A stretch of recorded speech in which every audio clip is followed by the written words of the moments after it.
Namaste, everyone, and welcome. Thank you so much for joining us for another soulful session. My name is Hengame, and together with Arko, we are from Prana World and very happy to be with you in this session. And the topic here is house as our people, or house as a reflection of self. We are going to talk about different aspects of design, which is also connected with the energy of the space and how our buildings affect us. So as usual, let's start with a short invocation and then we will begin with an intro and the rest of the session. So please close your eyes. Inhale and exhale slowly and deeply. Relax your body. Calm your mind and calm your emotions. If you feel any pain or discomfort at any area of your body, bring your awareness to that area and mentally say, I let go. I let go of all these pains, all this discomfort. I choose to let go. Be still and be aware. Inhale and exhale slowly and deeply.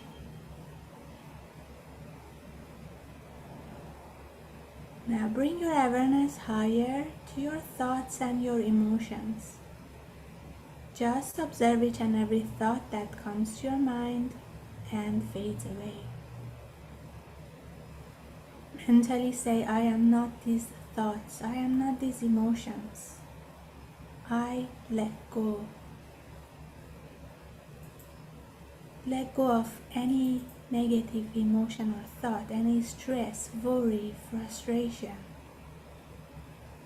Inhale, visualize your whole aura, your whole system being brighter, and exhale all these negative thoughts, emotions. Be still and be aware. Now bring your awareness higher to your crown chakra. Smile to the crown. Mentally say to the Supreme Being, Divine Father, Divine Mother, to our spiritual teacher, to Master Chua Koksui, to Lord Mahaguruji Mailing, to all the great ones, all the holy gurus, holy masters, saints, archangels, holy angels, and spiritual helpers. Thank you for all of your priceless blessings, for divine light, divine love, and divine power, divine guidance, help, and protection. Thank you for bringing us together to study this topic. Thank you in full faith. Inhale slowly, inhale all the blessings. Exhale slowly and be aware of your whole body. Inhale slowly. Exhale slowly. Inhale slowly, inhale all the blessings. And when you are comfortable, gently open your eyes with a big smile. Namaste and welcome. Okay, so we are going to start the session with an intro on houses or people. And my dear friend Arko will guide us through this part. Thank you. Thank you so much, Hengame. Good evening, everyone, whichever part of the world you're logging in from. And we had a lot of participants register for the last session, almost 680 something people. And we also have over 350 people for this session. So in case there are anyone who's not able to join in for the Zoom, we've just put out a story on our social media where you can log in and watch us on Facebook, not Facebook, YouTube Live, on YouTube Live. So we are talking at this particular time about homes and houses. And as the quotation on the screen says by a famous architect, a famous author, the child is pleased with the house that he draws. Okay. And it goes on to say that whether it looks like a normal house or a beautiful house or anything else, it doesn't matter.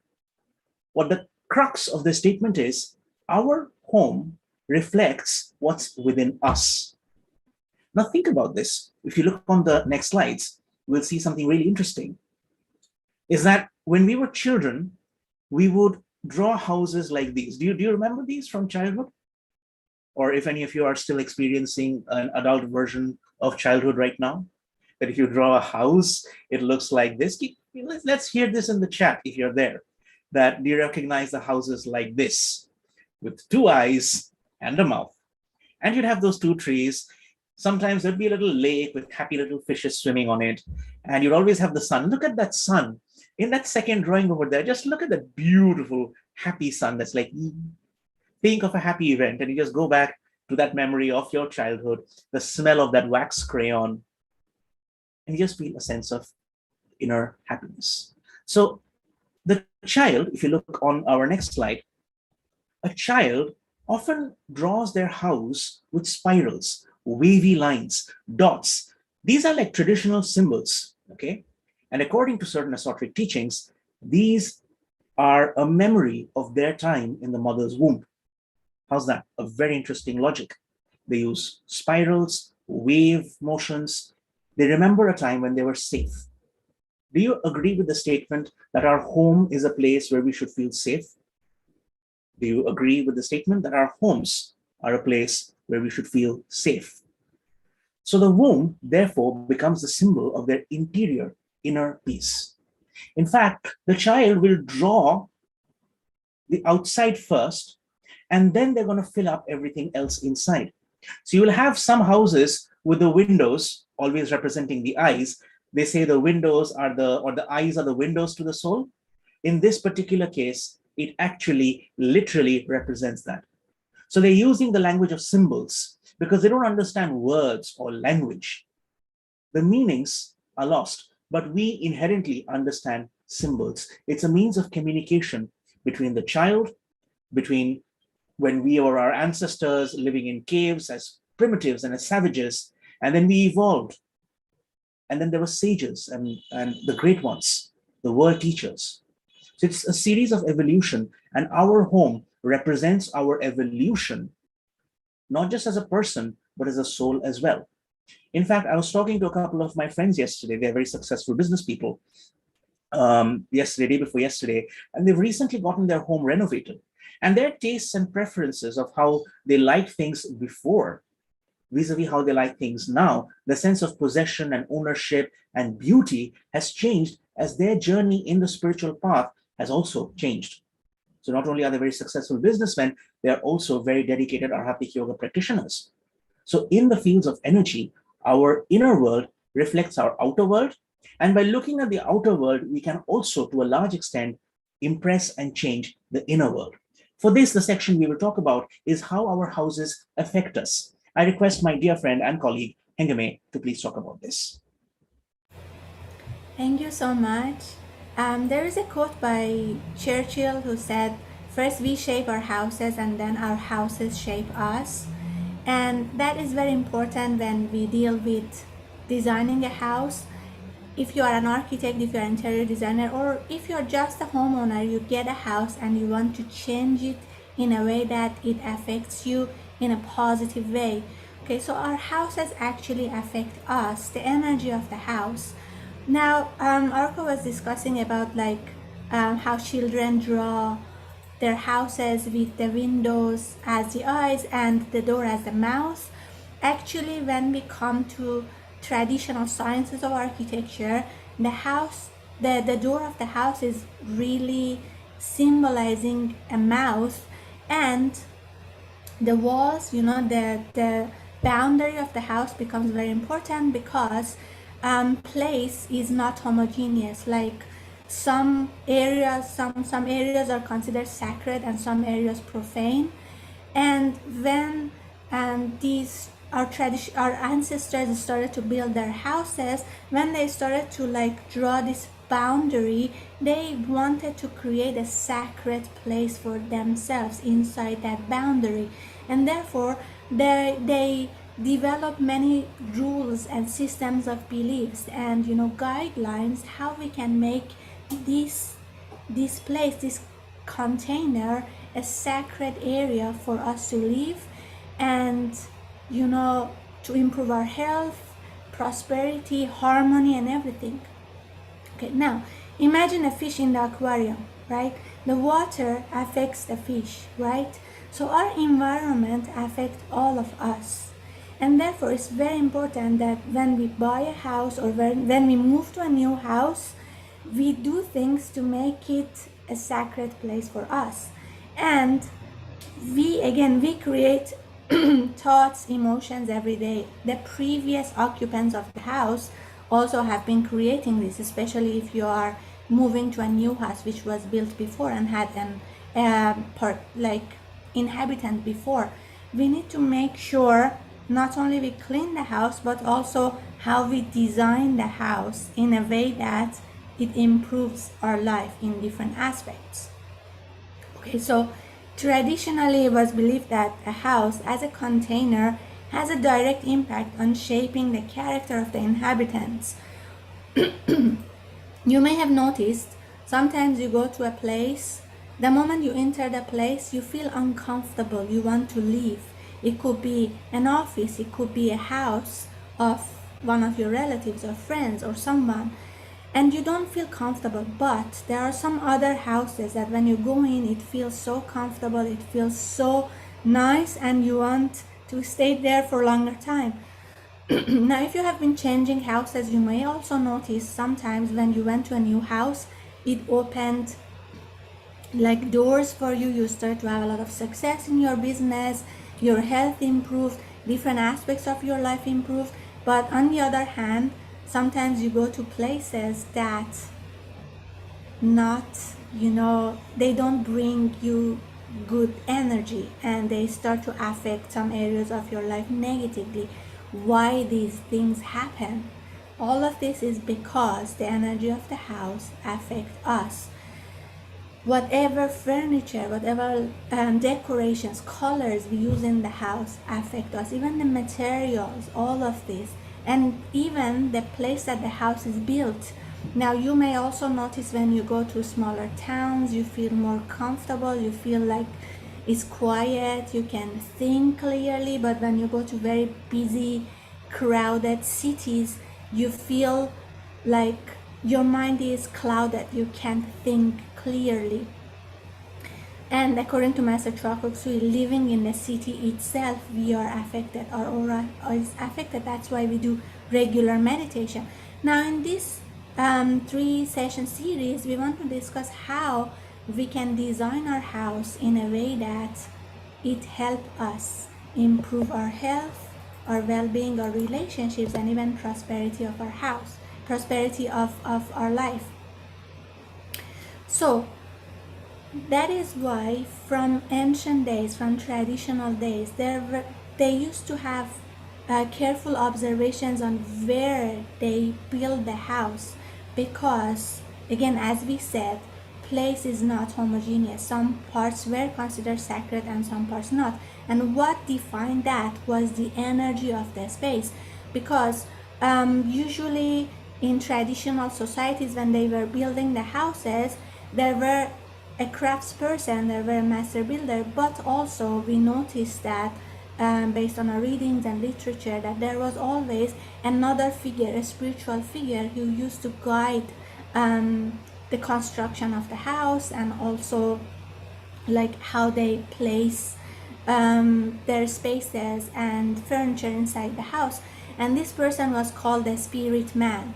Okay, and many of these rules and systems of beliefs, like Vastu Shastra, like Feng Shui, and so on, have been created based on these guidelines of so-called of these spirit men and these spiritual figures. And so therefore, even choosing which area to build the house was guided, and it was observed, and there were rituals involved with that, which we will discuss in the next session, like the ritual of choosing the house, the ritual of starting the foundation, the ritual of purification before you go in. All of these were carefully designed and followed just to make sure the area we are building the house is clean, the way we make the house. It's very interesting. Even in traditional societies, for example, in Indonesia, before they cut a tree to build a house, they used to ask the being of the tree and pray for the tree before they cut. No, and all these things were because we were so close with nature before, and therefore we our ancestors made sure there is harmony when we create a house, we create a building. And what we are doing now is this architecture for new generation, because there is also a belief that we are evolving, and therefore the future generations will be more what you call sensitive to energy, and therefore it's important that we know how to build our buildings as architects and as interior designers, and how to change our buildings as house owners to make sure we stand in harmony with nature and with our own system. Okay, so to ensure the quality of the houses being built, there was a set of well-established rules and principles like Vastu Shastra, like Feng Shui, that were mandatory. Everybody had to follow them. Not only they had to know about construction and all of this, but they also had to know about how to make a house stand in harmony with nature and not to affect it, and then how to make it a proper place for us to live in. So traditional cultures, this was considered beyond the visible physical and was inclusive of all the invisible forces such as the magnetic fields, vibrations, subtle energies, colors, and everything, all of that. And how they came up with those rules? First of all, again, they had the guide of a spirit man who we believe probably was a clairvoyant or was, a mystic, and experiences of generations. So, for example, you put the door in certain direction, and then you observe what happens to the family, and then you see it's like a step-by-step gradual understanding of our built space and how it affects us, which led to creation of those rules. And now many architects, many researchers, many interior designers are studying these traditional systems, and they call these buildings soul nourishing, life-giving, or good architecture, because they not only provide a comfortable place for us to live physically, but also they create a proper place energetically, spiritually, for us to improve our lives and to live comfortably in all levels. Okay, so let's now talk about the house as a reflection, as a self-reflection or reflection of self. Arco is going to guide us. And yes, you can take screenshots. Thank you so much, Hengame. In the Indian tradition, there is something known as Vastu Shastra. Are you familiar with the term? Even if you're from India, chances are you'd have heard this term in a variety of references. It is quite common for people, whenever they move into a new home, to do something which is known as a Vastu Puja. Puja in this case means a purification, sort of. In many cases, it can mean celebration, it can mean something very religious, but this particular one, the Vastu Puja, is a sense of asking for blessings from the beings, as Hengame just said, from the beings of the land and the surrounding areas, to make sure that everything is clean, everything is good. Because the fact of the matter is, in life, it's not just about wanting for good things to happen to us. A large part of it is in preventing bad things from happening as well. Do you agree with this statement? That in life, it's not just about good things coming to us, but preventing the bad things from happening as well? Yes? The second part of this also goes in that it shouldn't just affect us. We are okay, we are strong, we know energy and healing and all these beautiful things, but it shouldn't affect our loved ones also. Isn't that a very important thing? That we should be okay. Our family members who are living with us in that home should be okay. Our pets, if we have them, should be okay. But also that of the loved ones that we have in our lives. Let good things happen. But even if good things aren't happening, at least let's prevent bad things from happening. That is a very strong, very fundamental human motivation. If you agree with this, for those of you who are joining in on the live session, please say yes. If you agree with the statement that yes, good things must happen, bad things must also be prevented. That said, very honestly speaking, can we completely 100% prevent bad things from happening? Can we 100% prevent bad things from happening? We can't. We cannot. But can we reduce them from happening? If someone was supposed to be hit by a boulder, maybe now they're going to be hit by a small pebble. It is possible to do this, correct? So the house as a reflection of the self, the concept of that houses are people, is one of these universal patterns that come in as architecture. It denotes the house as an extension of yourself. For those of us with a spiritual background, we are much, much, much ahead of the pack when we just recognize that we are not the body and we are not just all the emotions and thoughts and everything else which is there. We are the soul. So the recognition that we are the soul and the physical body is a representation of that soul. And therefore, the house is a representation, an extension of our being. So the space of the house is inhabited, is not just physically inhabited, but also in the mind, the imagination, the psychology. And as the quotation by Bachelard says, for our house is our corner of the world. It is our first universe, a real cosmos in every sense of the word.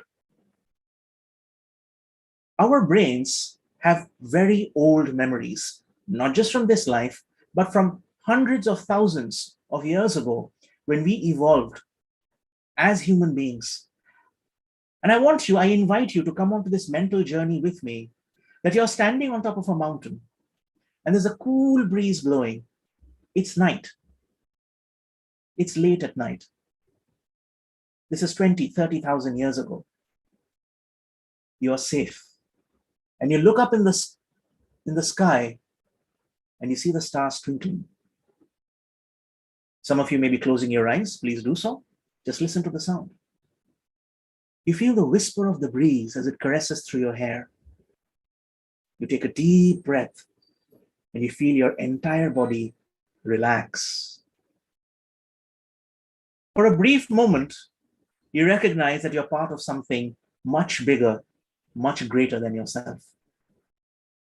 You feel the movement of the earth underneath your feet. You're standing on grass. It is warm. It's comfortable. You sit down and you lie down on the ground and you look up and the universe sparkles with a little bit more light. You feel like you're at home. This memory of belonging to a place travels with us in our present day memories. When we go somewhere, many of my friends, my dear, dear friends, when they travel to, say, the Arhatik Yoga Ashram, which is in Pune, very often they'll put up stories on their social media which says, homecoming, feels like home, back to home, to my spiritual place. You must have noticed some of these stories yourself. Maybe you've written some of them yourself. It's because our soul feels a sense of comfort and belonging in areas with a certain type of energy. And our physical homes are a representation of that. So let me ask you, if you keep your home nice and neat and clean, what do you think that will do for your energy? Vis-a-vis, compared to if the home has dirt and dust and it's cluttered all the time, what kind of energy do you think you are bringing into your system every time? So the house is our corner of the world. It's our universe. And this theory, again, is evident when you look at the children's drawings. You've got that little drawing in the corner of your screen again. Two houses and a mouth. Saying hello. They often draw their houses with the image of two windows and the door, similar to the eyes and the mouth. So now let's return from the cosmos. Let's go into our home. And we're going to go inside the home itself, where we look at not just as a reflection of ourselves, but very specifics, the factors in space planning, which Dr. Hengame Fazeli, PhD in architecture, will now talk about. Thank you so much. Okay, so these are the important factors that when we design a house, when we design any building, we need to take into consideration. The first one is space planning. Okay, now what is space planning? It refers to placement of areas inside that whole building. Okay, so it means your bedroom, your bathroom, your kitchen, your living room, dining room, etc. So especially if you are building a new house, you have an empty plot, or you are doing renovation, interior renovation, and you are able to change the placement of some of your rooms and areas, there are certain things that we need to consider, not only functional but also based on the science. For example, in Vastu Shastra, one of the areas that they put the kitchen is southeast, and that is because of sun, because most of the time that area has direct sun, like it's direct light, and therefore it's a nice place to put the kitchen, for example. Okay, so means the areas that we put different functions of the house is important, and that is considered as space planning. Now, second factor is the arrangement. Now, this means inside the house, inside every area, for example, living room, kitchen, how we put the furniture, how we arrange the loose furniture. Okay, so and that is also a science, like which direction they need to face, how they need to be placed in relation to each other. Do we have like sharp edges? Do we have clutter or not? Do we have free flow of energy? Are there enough spaces for us to walk? And because again, in Vastu Shastra, in Feng Shui, in all these traditional sciences, free flow of energy has been very important. So when we put the areas, we need to make sure there is harmony also on how we arrange the furniture inside the house. And another important factor is directions. Okay, so this has been very important in any traditional science of architecture. I am an architect by profession, and I have done tons of research on traditional sciences, not only Feng Shui but Vastu Shastra, but even traditional Persian architecture in Indonesia, in Malaysia, in different areas. And for all of them, direction is very important. Very interestingly, I studied I think 30 or 40 traditional houses in Kashan, which is one of the cities in Iran, and it's well known for its houses. And to my surprise, all of them had their doors towards auspicious directions, same directions. And then it makes you think, years ago, and those people are in Iran, they didn't have access to, for example, Feng Shui or Vastu Shastra, for example. How did they come up with the same direction? Different architects, but same direction for the door. The same way they design the houses with a central courtyard, for example. What leads to this is the energy, is that guide of the spirit man that we talked about. So right direction also is another factor that we need to consider. For example, in Indian tradition, all these directions, they have a lord. For example, southeast direction, the lord is Agni. And they not only focus on the 4 direction, but they call it 8. Now 4, even 10, 4 directions. We have north, south, east, west, and then we have northeast, northwest, southeast, southwest, and then we have up and down as well. So all of this, and for example, direction upward leads to the creation of courtyard, because they wanted to have this central space where the energy comes in. Similar to us, we have a spiritual connection upward, we also have a connection downward to the earth. So very interesting when you study these things. Another important factor is colors. Okay, according to color psychology, each color affects our mood and emotional state. For example, bright warm colors stimulate energy and happiness, while cool colors like blues and greens and purples are soothing and calming. So this is another factor that we need to consider. We will talk about these in more detail in the future sessions. And lastly, decorations. We all like to put different objects or paintings as decorative elements in our houses.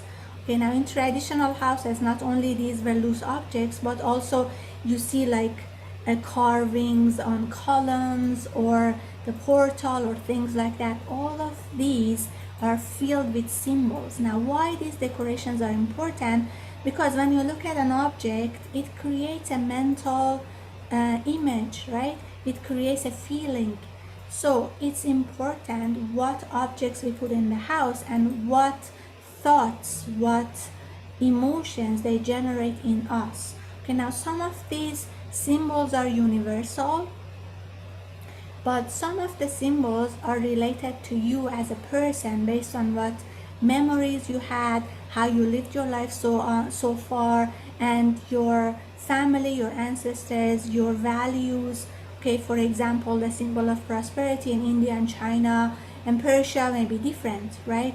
And for you, some things, for example, if you had a bad incident with drowning or something like that, like you were about to get drowned and then someone like saved you, so you may not really like ocean or water, although for example ocean for many people may be symbol of like calmness or so on, but for you it may create that fear again.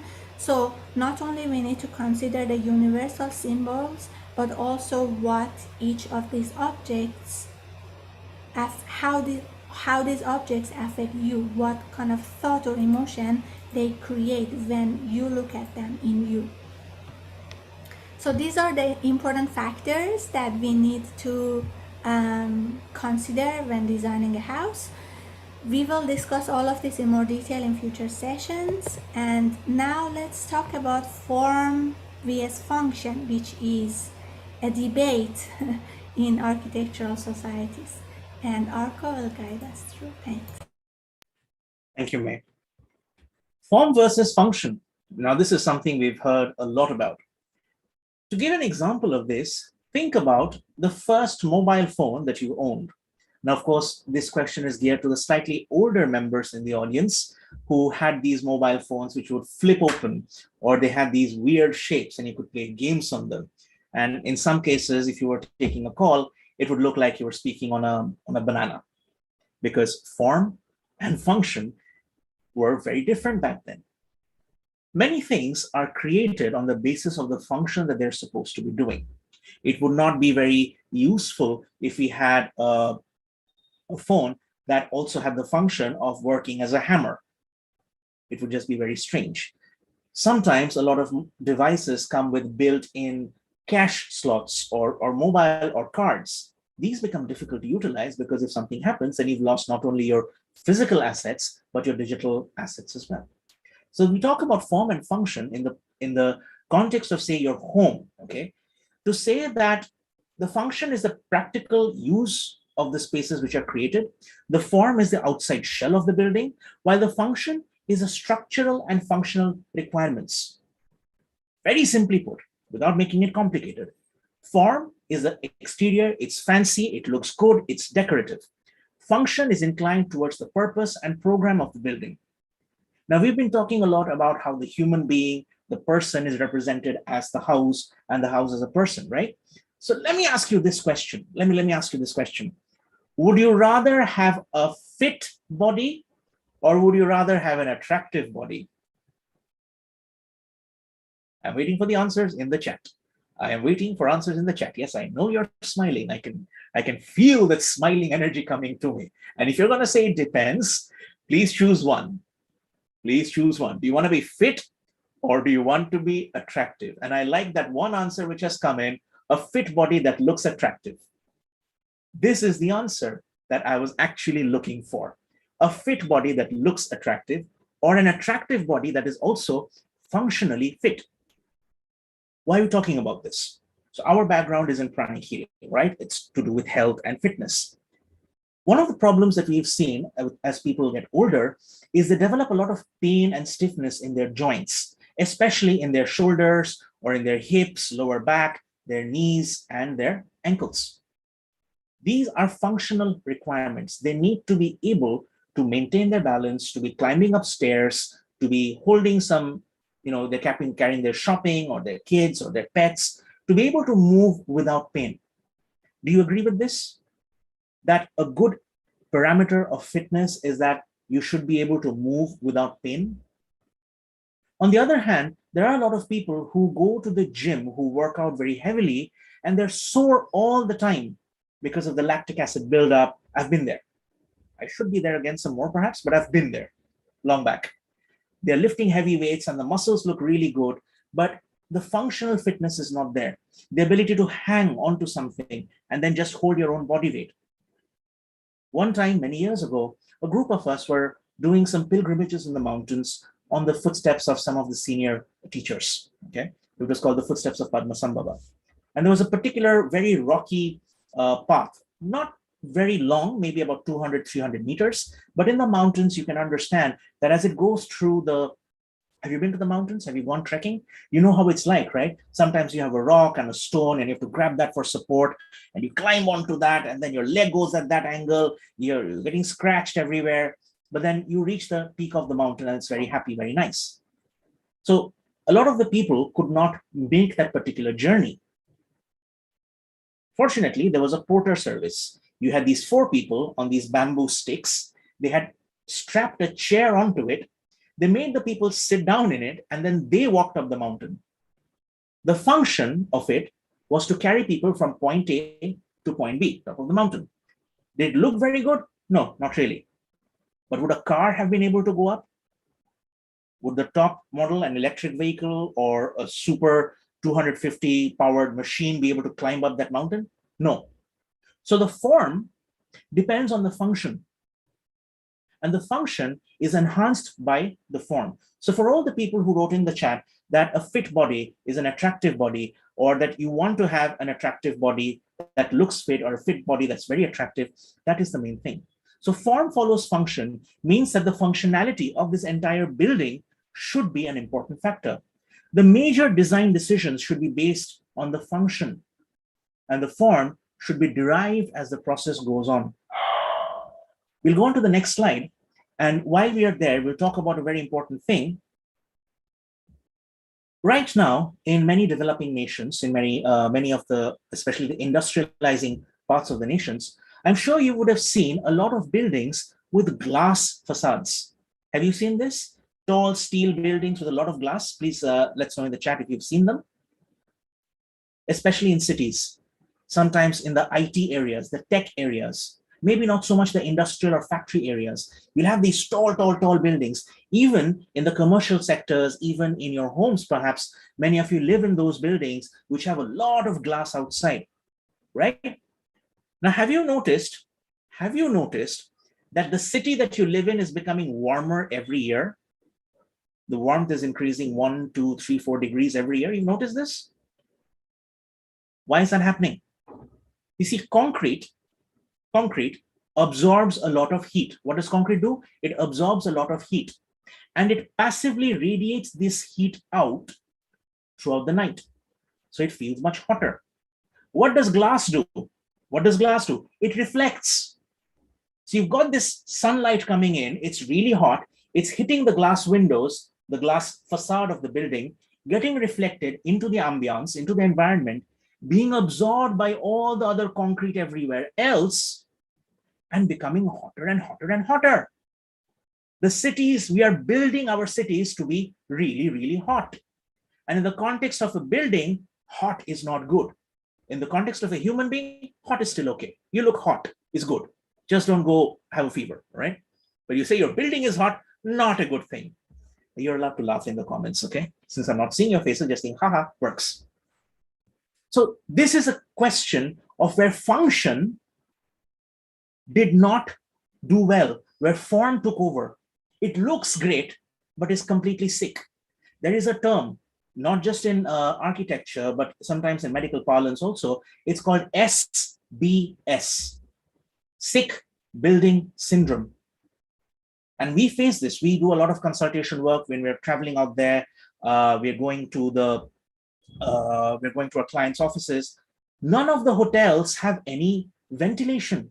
There are no ceiling fans because they want to maximize on the height. The windows are also sealed shut. They say it's for security reasons or to prevent dust and insects. But the fact of the matter is we're stuck in a closed, congested room with no ventilation, no natural ventilation other than the air that's coming in from the air conditioners. So it's really hot outside and it's very stifling inside. We get dried out, scalp gets dry, we have a lot of skin issues. Have you noticed this? This is a large part of form and function. This is a large part of form versus function. So function is more important. Sacrificing function for form can lead to a house that looks really great, but spaces are unusable. So function is the primary consideration because it influences how a structure will perform. Form is an essential part of the design. Both form and function need to work together. They need to be married. Now, as we know, a marriage is not always ha ha he he. All right, even if for those of you who are married, who are about to get married, who are addicted to marriage and are getting married over and over again, sorry, bad joke, but you should be having a harmonious relationship. Sometimes form, sometimes function work together. To that end, if you look at the picture, of the field on the right-hand side, the designers decided that they're going to be, these crisscross walkways. You come down from those steps on the right-hand side, you walk straight, you turn right, you move on. What do most of the people do? They take a shortcut across the grass.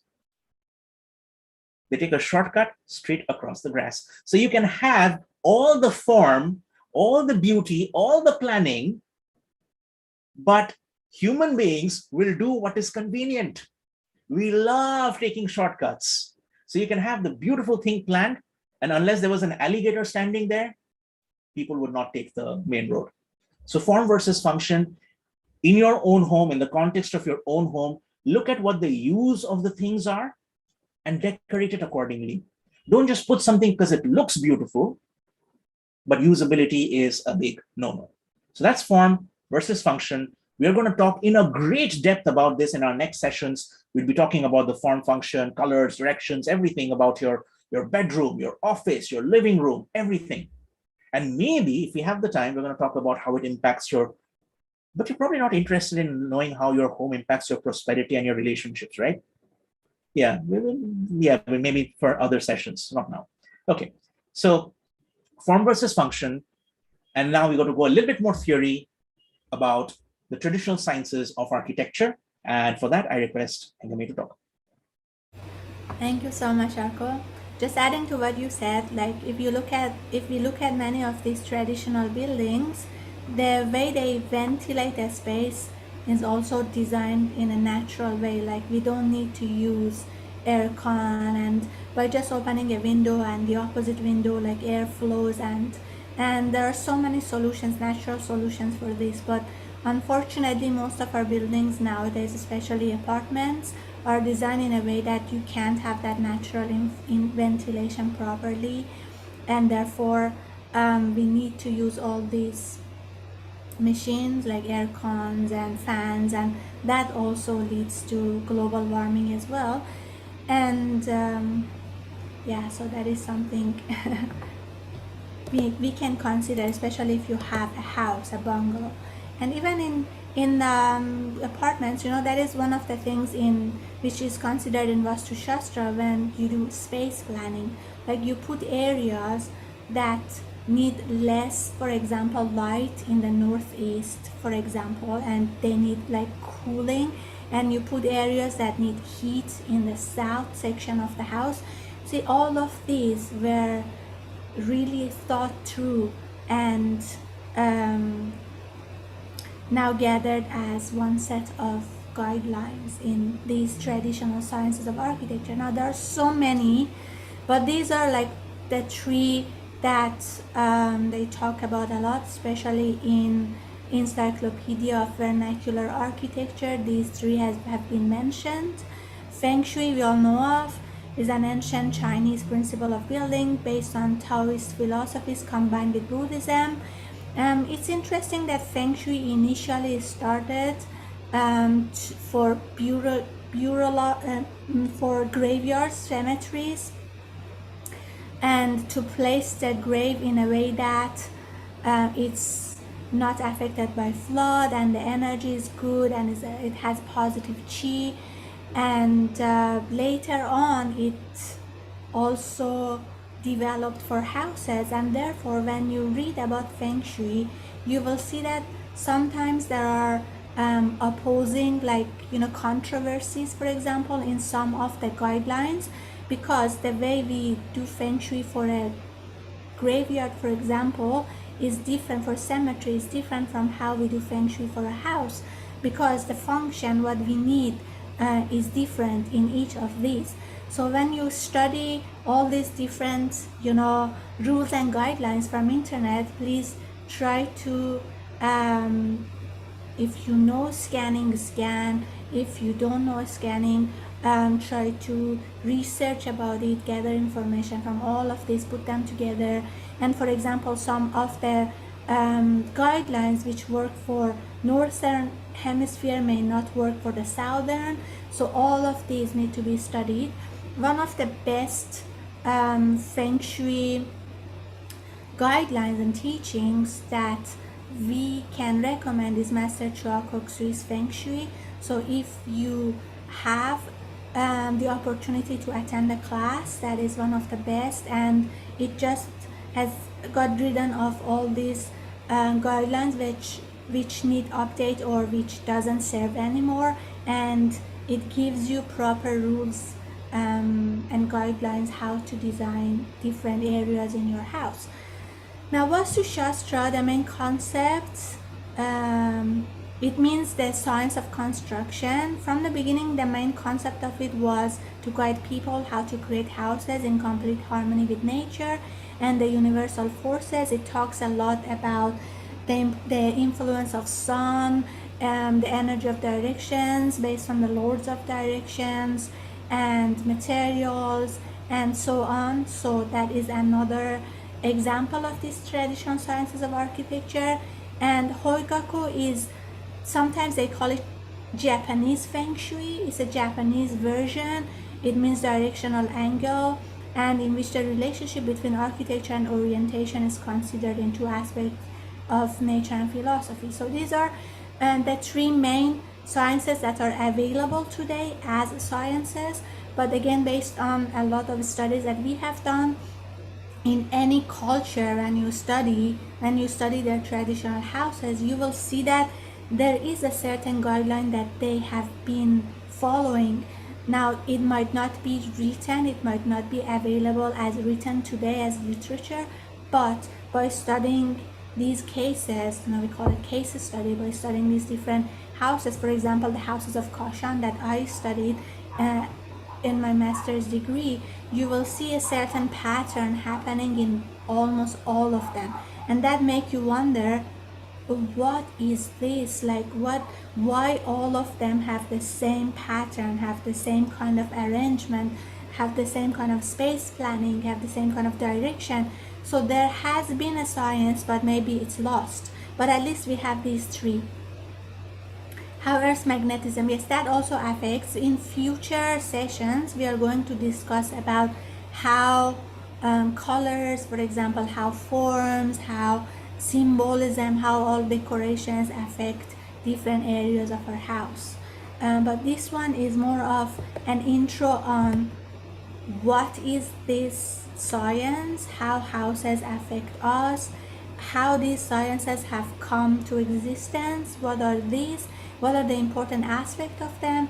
And then as we move on to session 2 and 3, we will discuss more about the rituals which were involved, how they were doing purification, what are again different elements that affect our houses, our buildings, and eventually we will discuss about different areas in the house. So I would like to invite Arko to guide us through how future sessions are going to unfold, and we will finish with a special blessing for your houses today. Thank you. Thank you, Hangame. So what's next? On this slide, on the forthcoming, the next slide, you'll see a QR code. And you can scan this QR code and you'll get this particular book, The Art of Wholesome Interior Design. So a lot of the things that we are talking about and many of the questions that you may have would have been answered in this particular book. It's available on our website and you've got a discount going on right now.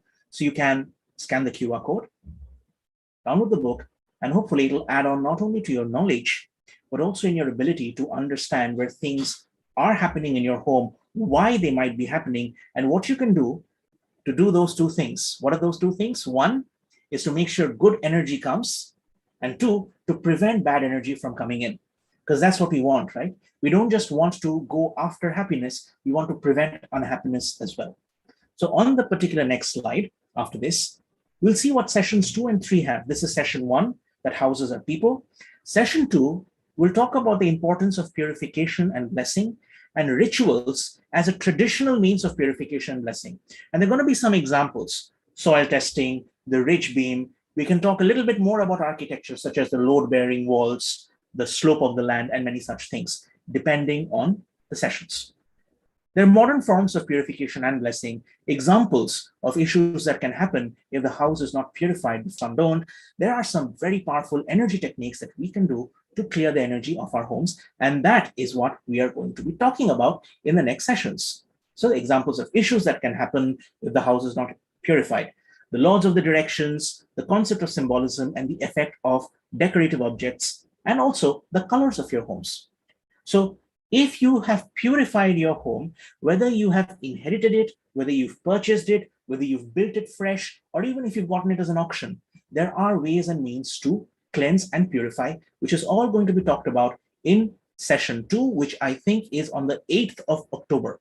That's a Sunday. We'll be having session 2 of this. And session 3 will be on the 28th of October, where it's about architecture for the new generation. And we talk about the specific details of the houses, the rooms, kitchen, bedroom, bathroom, meditation room, and so forth. So that is essentially it for today's session. Thank you for joining us. And if you're still here, we have a bonus. If you're still here, we have a bonus. Are you interested in this? It might involve some blessing, some purification, some good stuff for your home.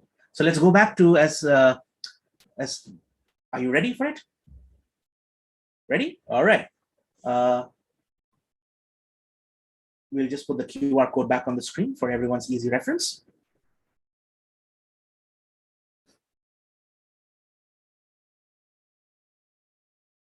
Please gather yourself, be still.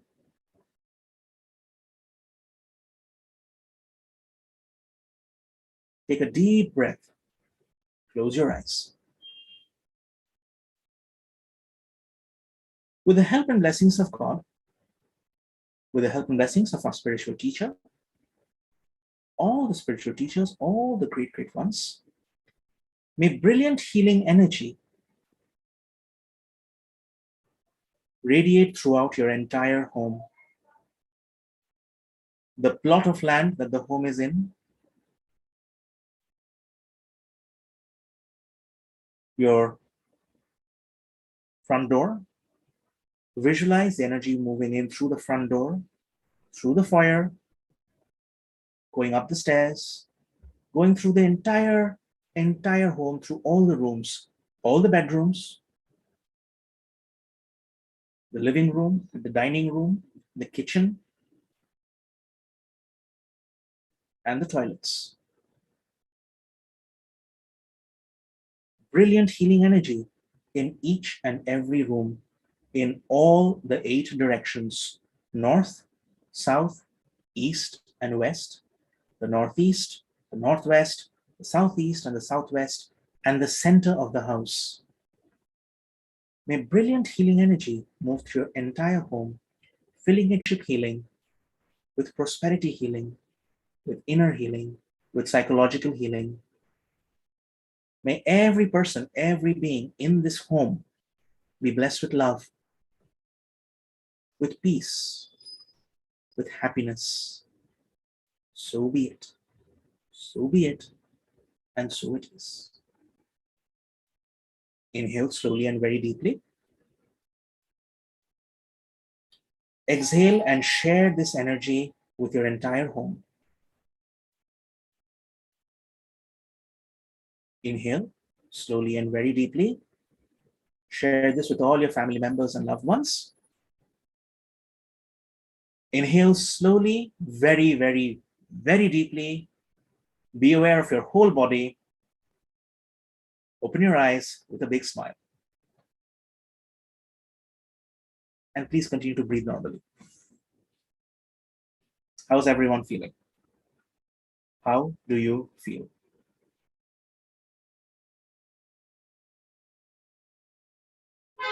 Hopefully, you learned some new things, maybe revised a few things, and the energy is percolating through your entire home. Thank you for joining in for this session. We will be seeing you for the next one on the 8th of October.